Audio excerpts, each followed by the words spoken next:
Bonjour à tous, alors on se retrouve là sur la séquence 7, les opérations sur les nombres en écriture fractionnaire. Aujourd'hui, pour cette première séance en vidéo, nous allons voir les rappels sur les additions et les soustractions, plus les simplifications. Donc ça correspond à ce qu'on a déjà revu en question flash. Normalement, ce ne sont que des choses connues, ça devrait être très facile. Alors, première situation, quand les dénominateurs sont les mêmes. Donc ici, j'ai 9 et 9 au dénominateur, 6 et 6 au dénominateur. Pour additionner ou soustraire deux fractions ayant le même dénominateur, on additionne ou on soustrait les numérateurs, et on garde le dénominateur commun. Donc ici, mon résultat, je vais additionner les numérateurs, 2 plus 11, 13, et je garde le dénominateur qui est en commun, 13 neuvième. Je vais toujours me poser la question, est-ce que mon résultat peut être simplifié? Ici, avec 13 neuvième, ce n'est pas le cas. Donc là, j'ai terminé, je m'arrête. Mes deux fractions sont au même dénominateur. Je garde le dénominateur commun et je soustrais les numérateurs. 8 moins 7, 1. Éventuellement, vous pouvez mettre la vidéo sur pause si vous avez besoin pour pouvoir compléter votre leçon. Donc ça, c'est la partie très facile.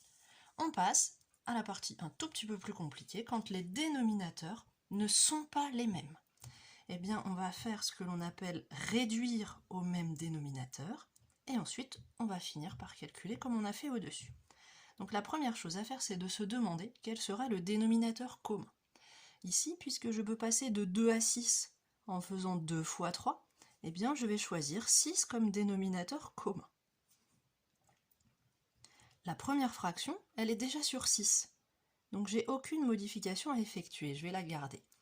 La deuxième, elle est sur 2. Pour la passer sur 6, je dois multiplier par 3.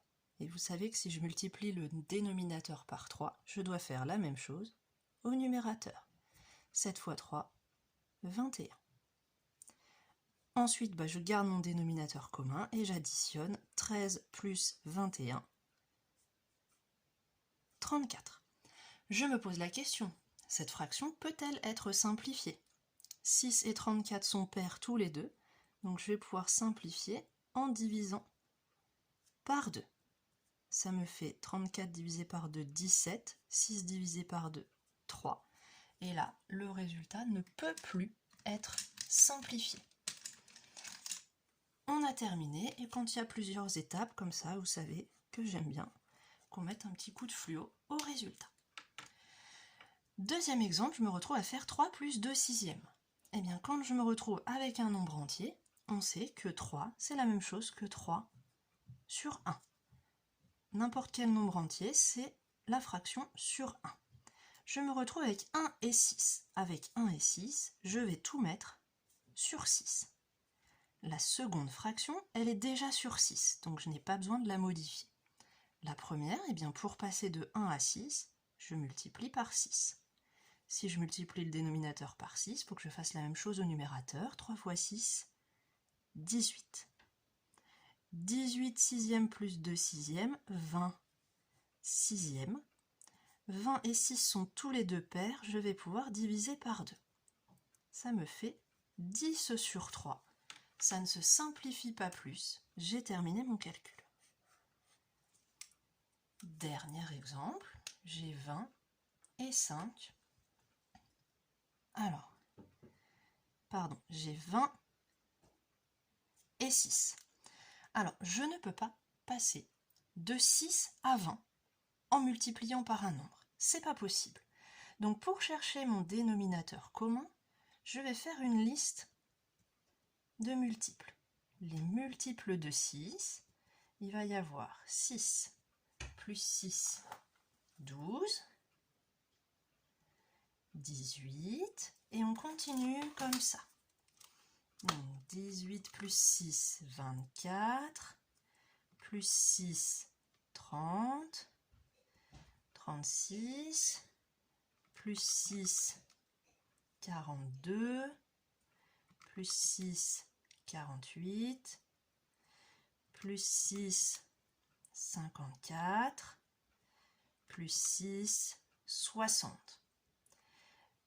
Ok, je vais faire une petite liste de multiples de 20. 20, plus 20, 40, plus 20, 60. J'ai donc trouvé mon dénominateur commun. C'est 60. Je vais donc tout mettre sur 60. Alors, de 20 pour passer à 60, 1, 2, 3, je multiplie par 3. 20 fois 3, ça fait bien 60. 13 fois 3, 39. De 6 pour passer à 60, fois 10.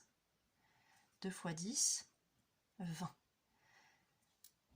39 plus 20, 59. Pardon, c'est moins. Alors, 39 moins 20, 19 sur 60. Et cette fraction, eh bien, elle ne se simplifie pas.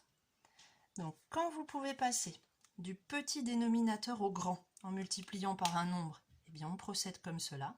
Quand vous ne trouvez pas de coefficient multiplicateur pour passer du plus petit dénominateur au plus grand, eh bien, il va falloir effectuer comme ça une liste de multiples pour en trouver un en commun.